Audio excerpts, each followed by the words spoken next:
Have you ever heard of a poet who is also a revolutionary? A journalist who became a soldier? Today, we're diving into the extraordinary life of José Martí, a man whose words ignited a nation and whose actions shaped the course of Cuban history. He is more than just a national hero. He is the apostle of Cuban independence. Born in Havana, Cuba, in 1853, José Julián Martí Pérez was the son of Spanish immigrants.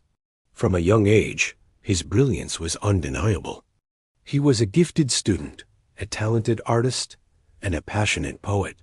But it was the world around him that truly molded his destiny.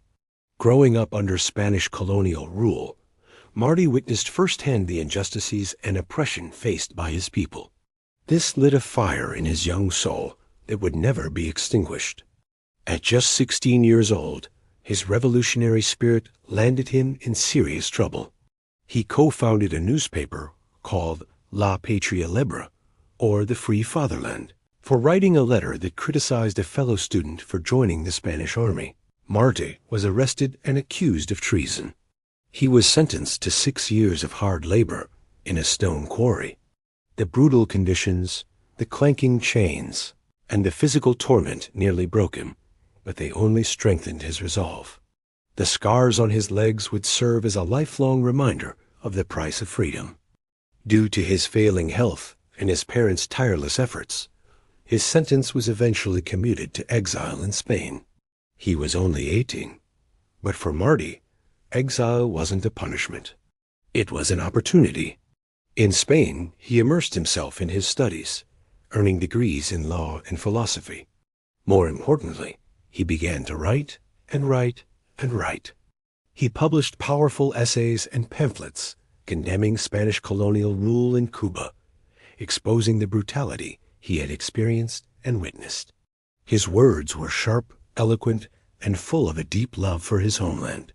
He was becoming the voice of a Cuba that yearned to be free. His journey as an exile took him from Spain to France, and then across the Atlantic to Mexico and Guatemala. In each country, he worked as a journalist, a teacher, and a diplomat.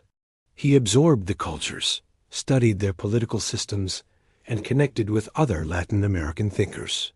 He was formulating his own unique vision, not just for a free Cuba, but for a united and sovereign Nuestra America, or Our America. He warned against the growing influence of the United States, fearing that one form of imperialism might simply be replaced by another. His famous essay, Our America, published in 1891, is a powerful call for Latin American nations to embrace their unique identities and forge their own paths, free from foreign domination. In 1881, Martí finally arrived in New York City, which would become his base of operations for the next 14 years. From this bustling metropolis, the heart of the monster, as he once called the United States, he orchestrated a revolution. He wasn't just a writer anymore. He was a master organizer, a tireless fundraiser, and a brilliant diplomat. He traveled extensively throughout the U.S., visiting Cuban communities in Florida, Philadelphia, and beyond. He spoke with tobacco workers, intellectuals, and veterans of previous wars, uniting them under a single banner. His goal was to create a war of independence that was different from the last one, the 10 Years' War, which had been plagued by internal divisions. Martí knew that unity was the key to victory.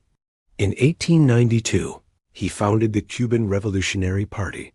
Its principles were clear: to achieve absolute independence for Cuba and to establish a democratic republic with all and for the good of all.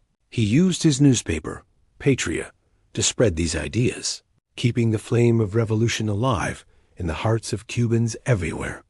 Martí's writings from this period are some of the most beautiful in the Spanish language.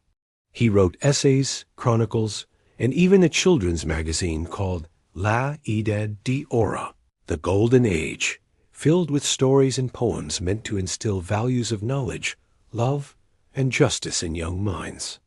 His most famous collection of poems, Versos Sencillos, or Simple Verses, was born from a period of great personal anguish but also profound inspiration. These simple, heartfelt poems express his deepest feelings about nature, love, friendship, and his unwavering commitment to his cause. You might even recognize a line from it, Guantanamera, Guajira Guantanamera, which was later set to music and became one of the most famous Cuban songs in the world. After years of meticulous planning, the time for action had come. In 1895, Martí, along with veteran military leader Máximo Gómez, issued the Manifesto of Montecristi, the official declaration of Cuba's final war for independence. Against the advice of many, who believed his value was as a thinker and organizer, Martí insisted on joining the fight himself. He believed he could not ask others to risk their lives if he was not willing to do the same. He wanted to ensure the war was fought with the high moral principles he had always championed. On April 11, 1895, José Martí landed on the shores of Cuba. For the first time in over 2 decades, he was home. He was given the rank of Major General in the Liberation Army. For a little over a month, he marched with the troops, experiencing the hardships and the hope of the revolution he had set in motion. He documented his experiences in a campaign diary, a poignant record of his final days. Then, on May 19, 1895, in a skirmish at Dos Rios, tragedy struck. Riding a white horse, making him an easy target, José Martí charged toward the Spanish lines. He was struck down by enemy fire. The apostle of Cuban independence was killed in his very first taste of combat. He was only 42 years old. His death was a devastating blow to the revolutionary cause, but his legacy was already immortal. Martí did not live to see a free Cuba, but his ideas, his sacrifice, and his unwavering dedication provided the moral and intellectual foundation for the republic that would eventually be born. He became a martyr for the cause, a symbol of selfless patriotism. Today, José Martí's presence is felt all over Cuba and beyond. Statues of him stand in parks and plazas. His verses are taught to school children, and his portrait hangs in countless homes and government buildings. He is remembered not just as a revolutionary, but as a poet, a philosopher, and a humanist whose ideas on liberty, justice, and self-determination continue to resonate. He believed in the power of ideas to change the world, and his life is the ultimate proof of that belief. He was a man who lived and died for his ideals, a true visionary whose words and actions forged a nation. Thank you so much for joining us on this journey through the life of José Martí. If you found this story as inspiring as we do, please hit that like button and subscribe for more deep dives into history's most fascinating figures.